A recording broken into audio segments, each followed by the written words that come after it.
The sun was high, burning against my skin, and the sand clung to me like it wanted me gone too.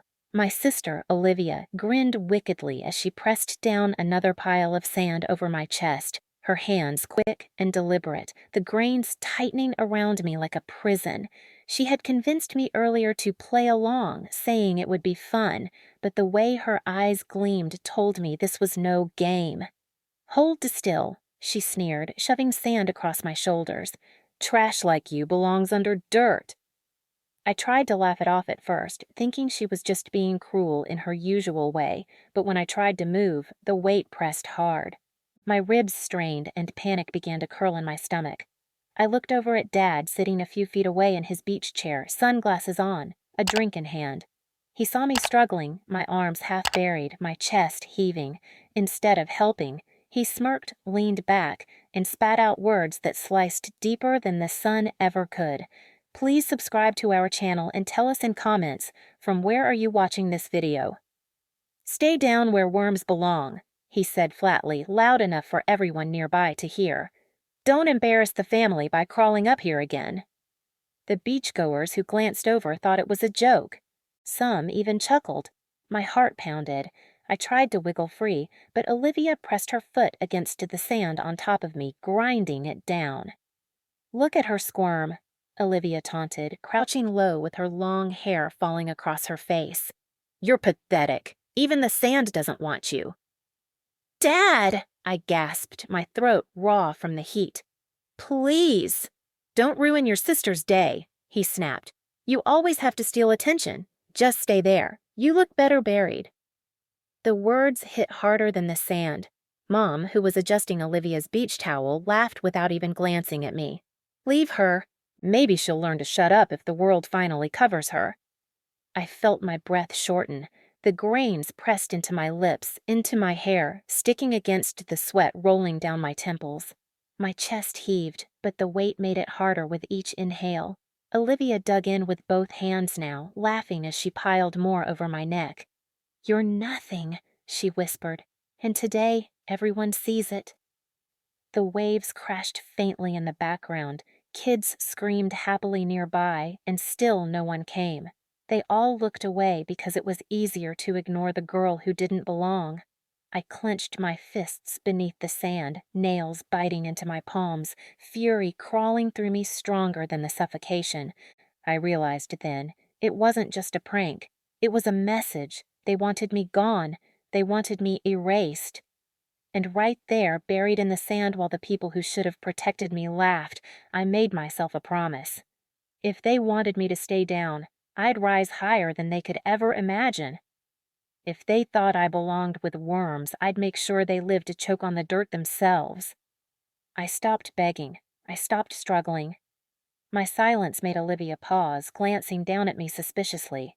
Dad muttered, "Finally," as if my quietness pleased him.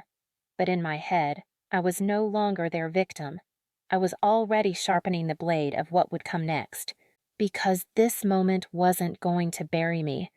This moment was going to bury them.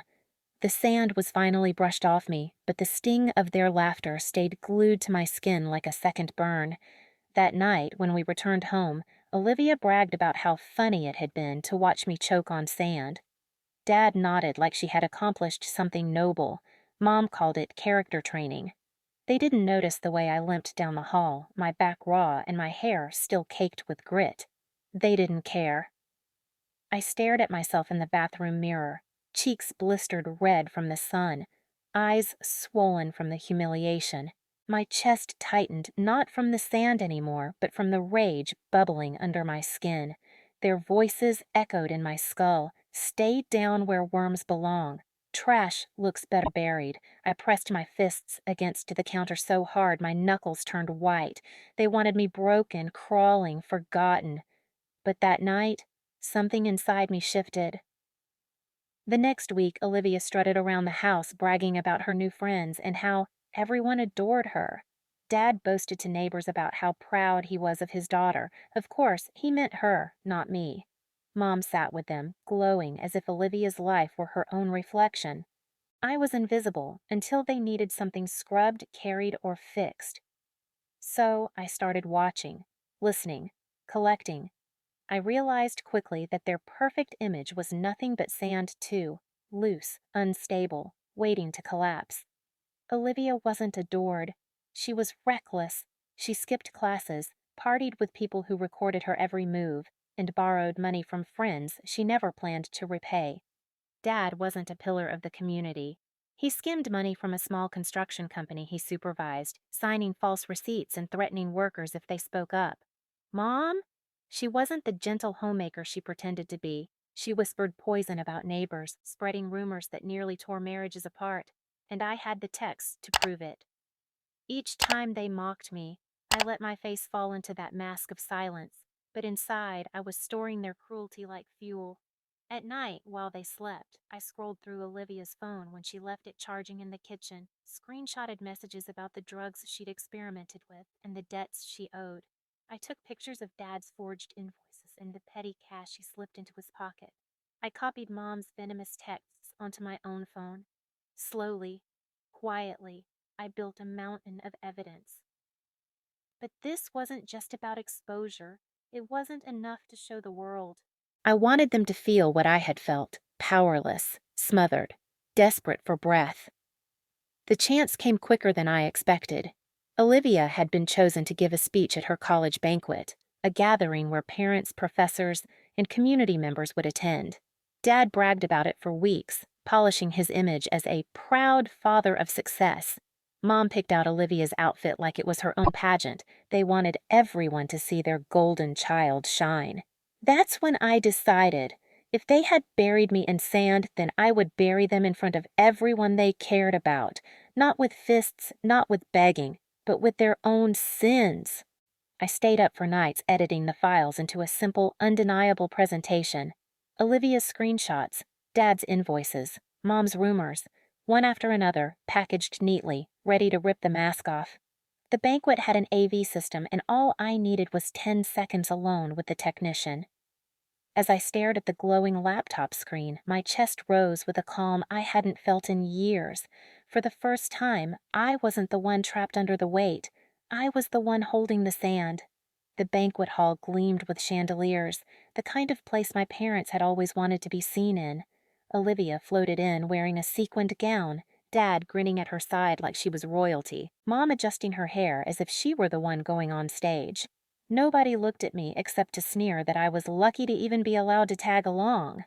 The crowd applauded as Olivia's name was called. She strutted onto the stage, smiling wide, holding her note cards. Dad leaned back in his chair, smirking. Mom whispered to him, "Finally, something worth being proud of." And then the screen behind her flickered.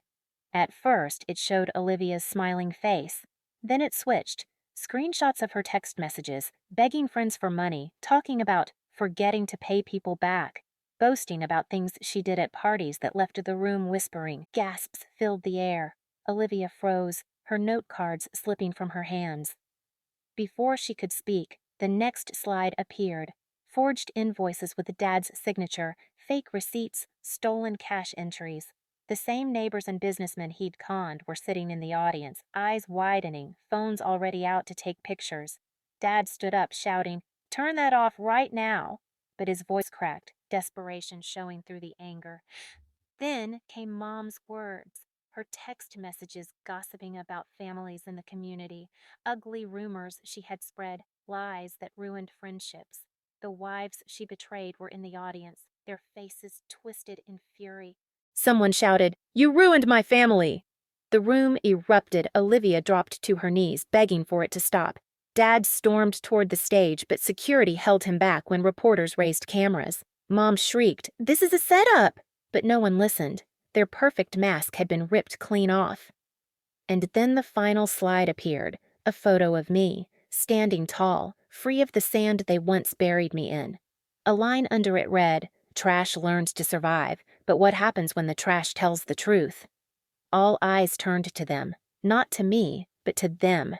Olivia sobbing, Dad shaking, Mom screaming at anyone who dared stare. The same people who once praised them now backed away, disgusted. Sponsors walked out. Professors whispered about expulsion. Business partners exchanged knowing glances. In less than 5 minutes, they had lost everything they'd mocked me with: their pride, their power, their precious image. When the chaos reached its peak, I stood up quietly, picked up my bag, and walked out. No screaming, no tears, no begging for them to understand, just calm footsteps echoing through the marble floor. "Behind me!" Olivia wailed. Dad cursed, and Mom's voice cracked as she shrieked, "She did this! She's the reason!" But nobody cared. The spotlight that had once buried me now burned them alive. For the first time in years, I breathed freely. They wanted me to stay down with the worms. Instead, I made sure the whole world watched them crawl. Please subscribe to our channel and tell us in comments from where are you watching this video?